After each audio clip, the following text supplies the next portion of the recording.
Hello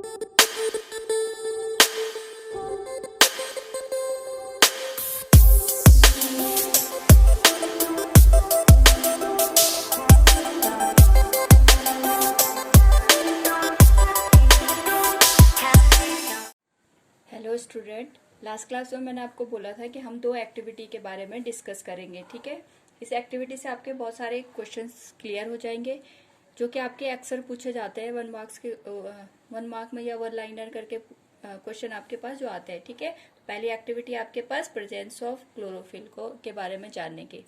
अब देखिए, आपके पास फर्स्ट जो आपके पास एक्टिविटी बुक्स में गिवन है वो आपको 110% करके जानी होती है।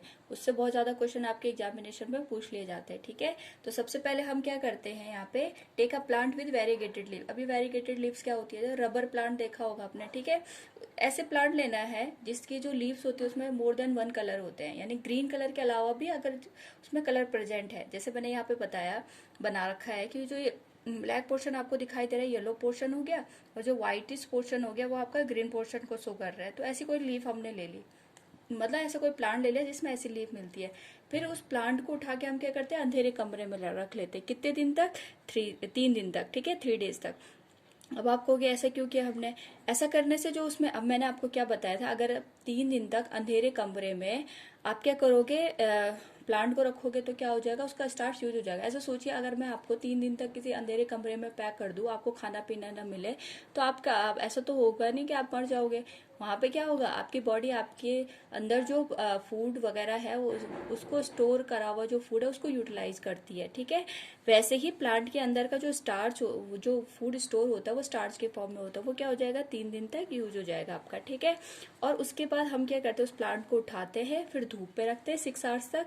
फिर उसकी एक लीफ को क्या कर देते हैं, तोड़ के उसको हम जो आपका वाटर, बॉइलिंग वाटर होता है उसमें रख लेते हैं। उसकी वजह से क्या हो जाता है, जो सेल्स होती है उसकी सारी की सारी सेल्स क्या हो जाती है, डेड हो जाती है। ठीक है, पहले हमने प्लांट को उठाया, अंधेरे कमरे में रखा, फिर हमने उसको उठा के धूप पे रख दिया कितने टाइम तक, 6 आवर्स तक। फिर हमने उसको उठा के बॉइलिंग वाटर में डाल दिया। उससे क्या हो जाएंगे, उसकी सारी सेल्स क्या हो जाएंगे, डेड हो जाएंगे।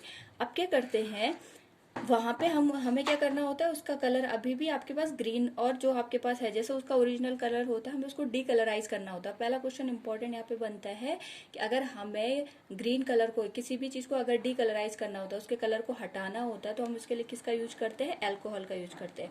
तो हम क्या करते हैं, उसमें एल्कोहल का यूज करते हैं। एल्कोहल के प्रेजेंस में आपके पास उसको गर्म करते हैं। अब डायरेक्ट हम एल्कोहल को गर्म नहीं करते, क्यों? क्योंकि आपके पास जो एल्कोहल होता है वो थोड़ा आपके पास फ्लेमेबल होता है, बहुत जल्दी आग पकड़ लेता है। ठीक है, तो हम क्या करते हैं, इसमें वाटर बाथ का यूज करते हैं। किस तरीके से, एक कंटेनर लिया, इस कंटेनर में पानी भर दिया, इसके अंदर हम इस पे क्या कर देते हैं, हम इसको फ्लेम दे देते हैं। यहाँ पे इसको गर्म करते हैं। फिर इसमें क्या करते हैं, दूसरा कंटेनर लेके इसमें अल्कोहल भर देते हैं। ये वाटर हो गया आपका, ये अल्कोहल हो गया, और इसमें लीफ को डिप कर देते हैं। अब जैसे लीफ को डिप कर देते हैं, यहाँ पे ये लीफ आपके पास आ गई, उससे क्या हो जाता है, उसका सारा कलर हट जाता है। ठीक है, अब क्या होगा, जो भी आपके पास ये डीकलराइज लीफ होती है, हम इसके ऊपर आयोडीन की ड्रॉप डाल देते हैं। दूसरा सबसे इंपॉर्टेंट क्वेश्चन बनता है कि आयोडीन क्यों डाला हमने। अभी देखिए, जैसे हम आयोडीन की ड्रॉप डालते हैं, उस पर कुछ ब्लू पैचेस बन जाते हैं। अब ब्लू पैचेस कहाँ पे बनते हैं, जहाँ पे ग्रीन पोर्शन आपका था। तो कुछ समझ में आया होगा आपके कि आयोडीन आपके पास, पहला क्वेश्चन ये बनेगा क्यों यूज करते हैं आयोडीन। अगर कहीं पे आपके पास स्टार्च प्रेजेंट है या फिर अब्सेंट है, इसकी प्रेजेंस को अगर हमें शो करना है या एक्सपेरिमेंट करना है, तो हम किसका यूज करते हैं, आयोडीन। आयोडीन की वजह से जो स्टार्ची एरिया होता है वो आपका क्या हो जाता है, ब्लू हो जाता है। जैसे आपने आलू वगैरह भी देखा होगा, अगर आप उसको कट करके पील करके कुछ टाइम के लिए रख दो तो उसका पोर्शन क्या हो जाता है, थोड़ा ब्लूइश हो जाता है। ठीक है, तो आयोडीन की वजह से कुछ पोर्शन ब्लू हो जाता है आपके पास। तो कौन सा पोर्शन ब्लू हो गया आपके पास, ग्रीन। जो आपके पास प्लांट है वो आपके पास ग्रीन पोर्शन वाला जो आपके पास पार्ट होता है वो आपका क्या हो जाता है, एक तरीके से ब्लू हो जाता है। उससे क्या हमें पता चला, कंक्लूजन क्या निकला, कंक्लूजन ये निकला कि आपके पास जो भी पोर्शन ग्रीन था जिसमें क्लोरोफिल प्रेजेंट था, वहां पे आपके पास फोटोसिंथेसिस की प्रोसेस हुई, और फोटोसिंथेसिस के बाद आपके पास क्या बना, वहां पे स्टार्च बना।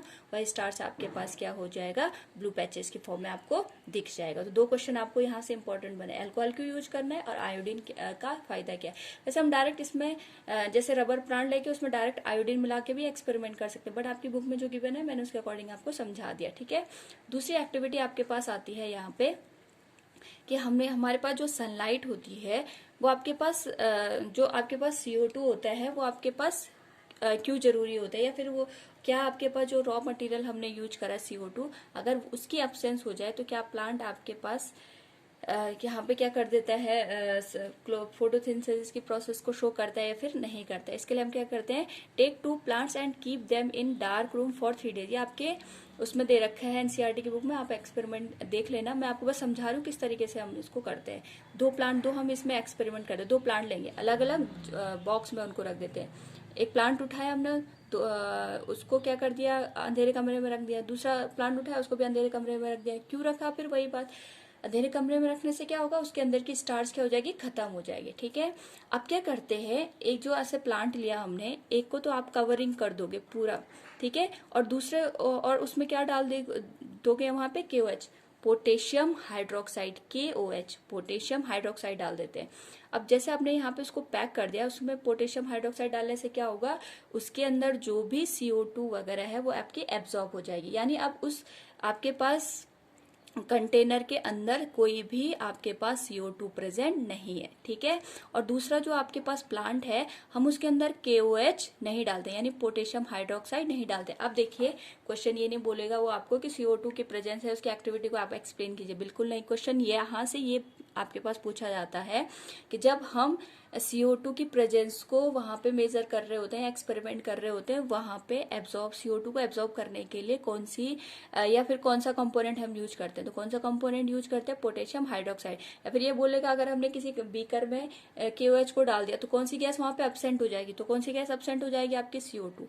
बातें सबको समझ में आ गई होगी। एक कंटेनर में जो प्लांट रखा है उसमें हमने KOH डाला, दूसरे में हमने KOH नहीं डाला, एक के अंदर यानी CO2 है, एक के अंदर CO2 नहीं है। अब हम क्या करते हैं, उसको कवर कर देते हैं पूरे आपके पास अच्छे से वैसलीन वगैरह लगा के, और उसको कहाँ रख देते हैं, सनलाइट में रख देते हैं। सेम वही सनलाइट में रखने के बाद हम क्या करते हैं, उस पर स्टार्च टेस्ट करते हैं। स्टार्च टेस्ट करने के लिए अब मैं आपसे पूछती हूँ, अगर हमें कहीं पे स्टार्च की प्रेजेंस को मेजर करना है तो हमें क्या है, किस चीज की हेल्प लेनी पड़ेगी, ऑब्वियस सी बात है, हमें आयोडीन की ड्रॉप वहां पे डालनी पड़ेगी। तो जैसे ही हम प्लांट्स की लीव्स में आयोडीन की ड्रॉप डालते हैं, जहाँ पे ब्लू पैचेस बन जाते हैं। अब आप खुद सोच के देखिए कहाँ पे आपके ब्लू पैचेस बनेंगे, कहाँ पे आपके ब्लू पैचेस नहीं बनेंगे। इसका आंसर आप मुझे कमेंट बॉक्स में करेंगे। ठीक है, कहाँ पे आपके पास ब्लू पैचेस बने, कहाँ पे आपके पास ब्लू पैचेस नहीं बने और क्यों बने।